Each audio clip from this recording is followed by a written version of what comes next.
Hi, freshmen, and welcome to our reading of The Glory Field by Walter Dean Myers, picking up today on page 126. Please be following along in your book. So he just reached over and give you the money? Grandpa Moses's voice lifted with disbelief as he looked from Elijah to the money the boy had put on the table in front of him and Grandma Saren. No, he didn't say anything when we got back the other night, Elijah said. He was just taking care of little David, Abby said. He and Grandpa Moses were laying out oak strips they had cut during the winter for baskets. So when I went to town this morning, I went around to his back door. I was halfway afraid to knock. I can't imagine being afraid of Hamlin Turner. Grandma Saren still had the ends of the snap beans in her lap. So he sits me down and asks me if I wanted a cool glass of lemonade, Elijah said. And I said yes because I didn't want to look like I didn't have no manners or something. That's right, Grandpa Moses added. You got to have manners. I was ready to remind him of what me and Abby had done, Elijah went on, when he goes into the other room and comes back and starts counting out the money. $35. Just counted it out? Grandma Saren looked at the money again. He said that all the money in the world wasn't as precious to him as his boy, Elijah said.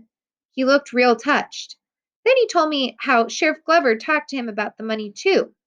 He wanted a piece of it, too. Grandpa Moses looked up from the strips. He wanted half of it, Elijah said, but Mr. Turner told me not to worry on it. He said he took care of the sheriff. Oh my goodness, Grandma Saren shook her head. You boys are something. Mostly it's Elijah.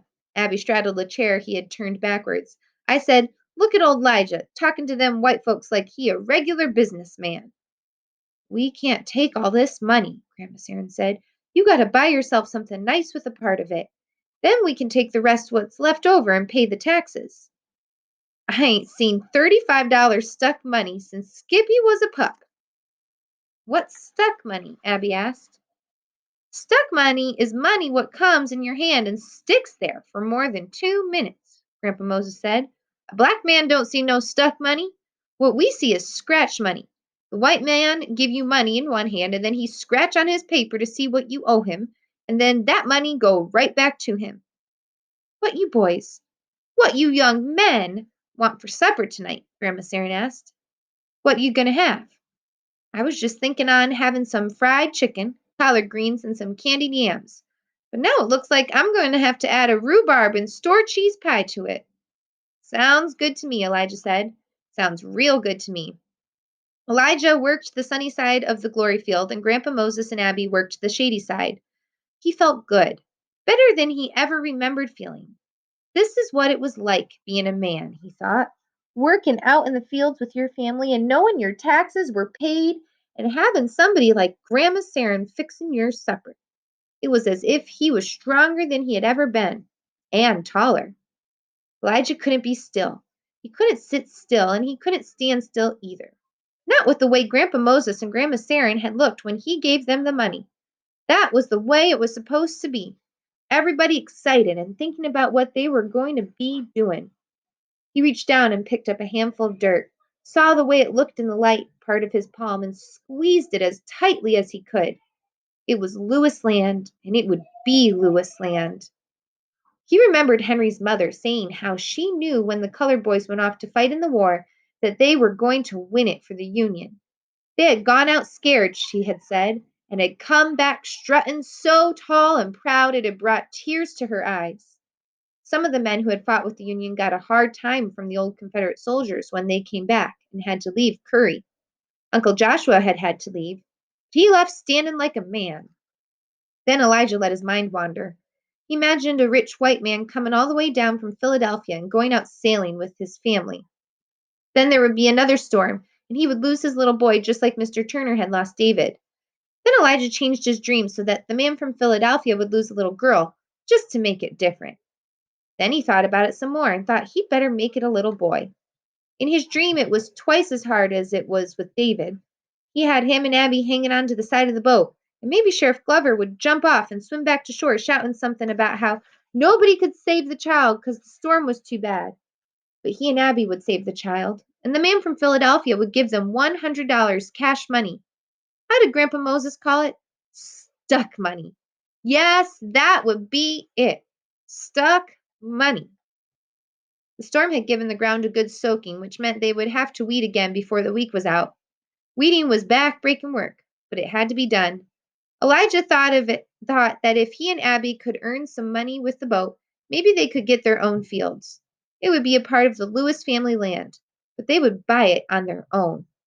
Then he smiled at the thought of him being a landowner. Off in the distance, he saw a lone rider on the big black horse. He watched as the horse stopped at Linda Road, then shifted direction toward the Lewis house.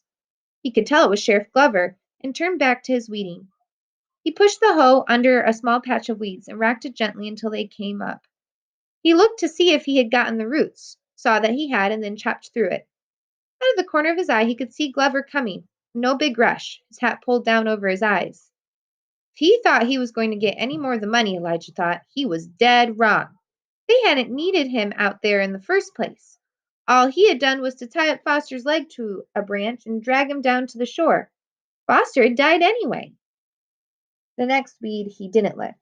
He just chopped it through, jabbing the hoe deep into the ground, even when he didn't see the weed anymore. Sheriff Glover stopped at the edge of the field and then went past him to the house. Elijah kept chopping the hoe into the ground, walking the row slowly, as Grandpa Moses had taught him to do.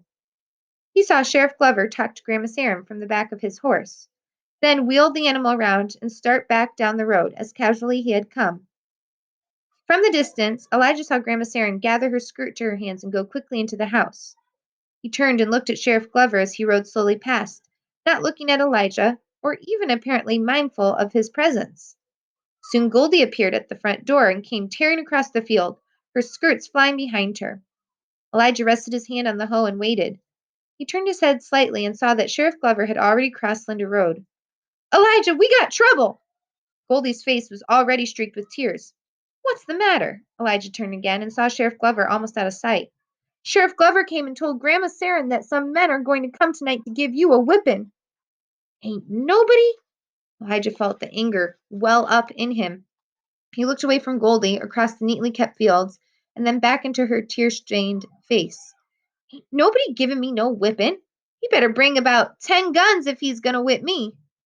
Grandma Sarum said, come into the house. Goldie was pulling at Elijah's arm. Come on! Elijah wouldn't run.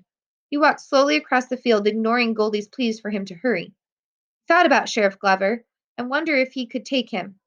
He could, he thought, if the sheriff didn't have the big pistol on his belt. Goldie tell you what he said? Grandpa Moses met Elijah in the yard. He ain't whipping me, Elijah said. I ain't letting him whip me. He didn't try it just now with just me and him in the field, and he ain't whipping me later. It ain't him, Grandpa Moses said. It's Frank Petty. Behind him, Grandma Sarum came out of the house. She was dressed to go to town. Goldie, you go get Abby and Henry and everybody else you can see, Grandpa Moses said. Tell them to get over here right away. We got trouble. Grandma, I didn't do nothing. Elijah started to explain to his grandmother. I was in town and he. Grandma Sarum threw her arms around her grandson and held him tight. But he ain't whipping me, Grandma, Elijah went on. He ain't whipping me. That's why you got to go, the old woman was crying. I knew you weren't going to let him whip you. That's why you got to go.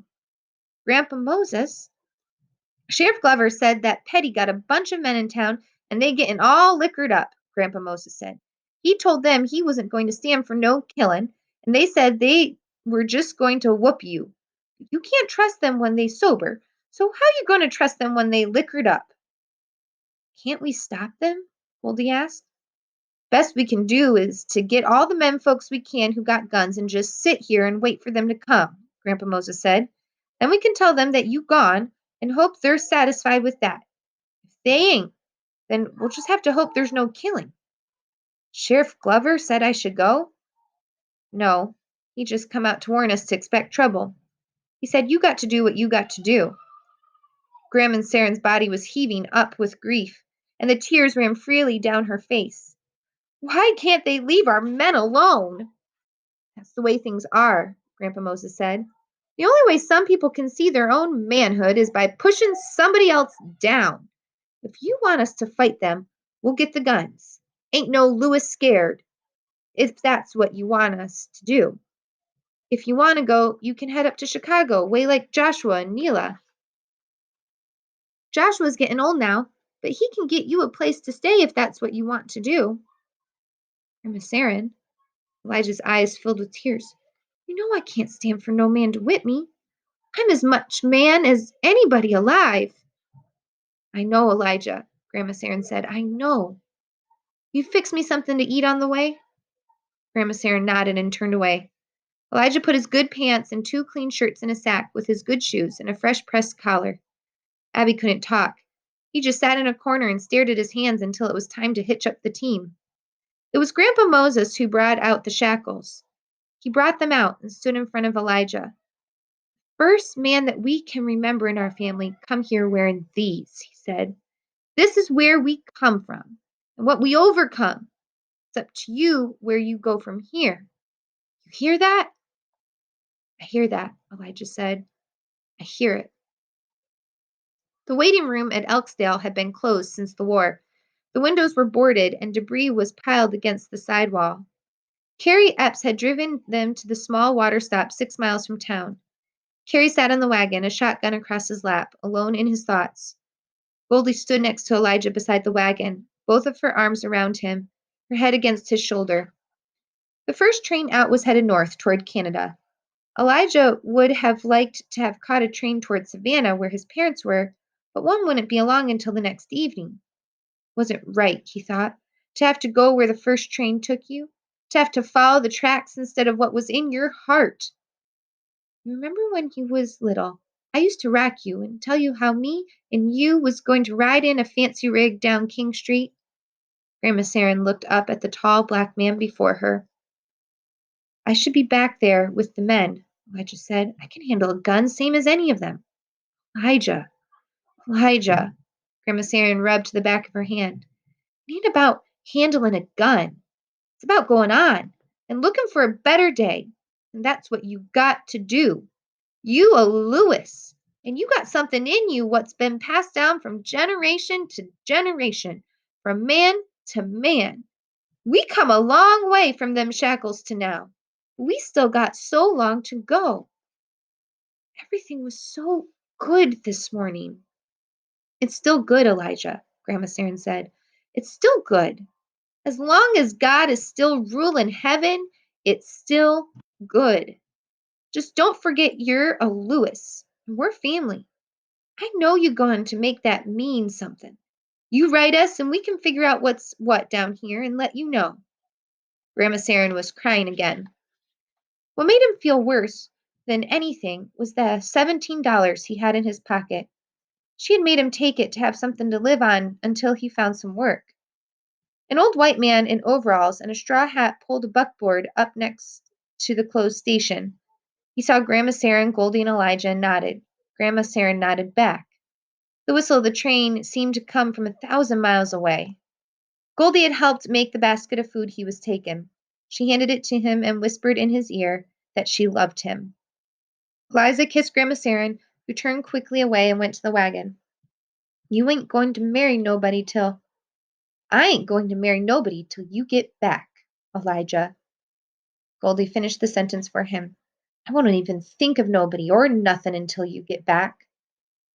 Elijah took her shoulders in his hands and pulled her to him. Her face, as they kissed, was wet with tears and puffy from crying. The kiss itself was quick and salty from the tears. It was the first time that they had kissed like this, like a man and a woman, and both of them knew that it might be the last. He moved away from her and saw her eyes searching his face, looking for some sign that things would be all right. I know I'll be back, Elijah said softly. Don't you worry on it. There wasn't a colored car, so he had to sit on a crate in one of the box cars. The conductor said that when they got to Illinois, he could ride where he wanted. The train rocked through the darkness, through the night. Elijah Lewis closed his eyes and felt the weariness in his bones come down on him. He closed his eyes and waited for sleep, wondering if he would ever wake to a better day.